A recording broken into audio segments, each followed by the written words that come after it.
Samsung apparently is going to be abandoning the waterfall screen design for the Galaxy S11. Oh. So you know this thing, it's curving over the edge. Everybody's doing it. We recently did a video on the Mate 30 Pro, which is the aggressive waterfall. Right. And then it was this trend, and everybody was saying every single phone going forward is going to have this aggressive waterfall. And what it does is it creates the impression of having no bezel on the sides of the phone, because it actually, the front display wraps so far towards the back. You end up with this very thin bezel on the sides, which from the front is invisible. So it seemed like this was going to be the thing going forward for flagships.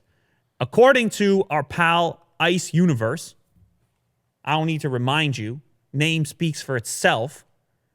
After careful evaluation by Samsung, the Galaxy S11 series does not use a waterfall screen design, but the bezel is narrower than the Note 10. So you go for the aggressive bezel, but you move away from the waterfall. Interesting. Because the rumor had been the waterfall thing, as you know. Some people, on the flip side, have been critical, skeptical, and then critical of the waterfall design, saying, where do I grab? What am I holding? Right. There's a waterfall, slippery. They're the ones who actually made like the curved screen first. Early days. That's you. We're having a throwback Willie Doo story. You had the Edge, S6 Edge. Yes. Yeah. Wow. And it was a great phone. Early days Willie Doo. Mm-hmm. Super thin. Mm-hmm. But then, like the gestures, like, holding it, it's... Couple of touches you didn't intend. With the palm, Couple of touches you didn't intend. Yes. And that's really what people are saying. Is they're saying, hey, it's great. It looks amazing. It looks futuristic. But from a practicality standpoint, is it there? Mm-hmm. Now, I should say, messing around with the Mate 30 Pro, which, like I said, has this crazy waterfall on it, it was rejecting my inputs. It was doing a pretty good job of not mistaking presses that were taking place around the side. But as you can tell, I mean, it is a cool look to it.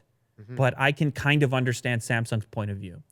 Now, there are going to be improvements, again, according to Ice Universe and other sources as well. We're going to see either a 90 hertz or 120 hertz display in the S11. Another thing we would expect to see in Samsung's next flagship. Apparently, also, we'll see 3 versions, an S11, S11 Plus, and they're going to maintain the E series, S11e, the budget-friendly version, is going to be in there as well.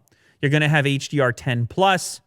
You will have the new Snapdragon 865. There'll be a 4G and a 5G version as well. And then also, XDA developers found a 108 megapixel indicator within One UI code.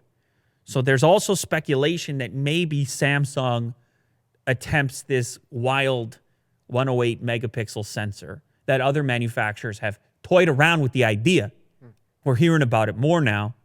So there's some intel, there's some information. Shout out Ice Universe. He's working hard. He's always working. As you would if you also had the name Ice Universe. I mean, that's like some superhero type thing. Mm-hmm. It reminds me of Silver Surfer or Iceman combined. Yeah. Silver Surfer and Iceman combined, you get Ice Universe. And in 2019, superheroes are leakers. And if you're a leaker in 2019, see how you leak the fluid, you leak the water, turn to ice. You put the water on ice. You put the leak on ice. What am I doing? I don't know what I'm doing. But he's the whole universe. And that's his Twitter pic. So you know it's for real. So shout out Ice Universe, keeping us up to date on the upcoming devices. Expect the S11 to be I'm sure it'll be a compelling phone with or without the waterfall. Mm-hmm. There's a lot of water stuff going on. The waterfall, the leaking, the ice. Water drop. It's all going on.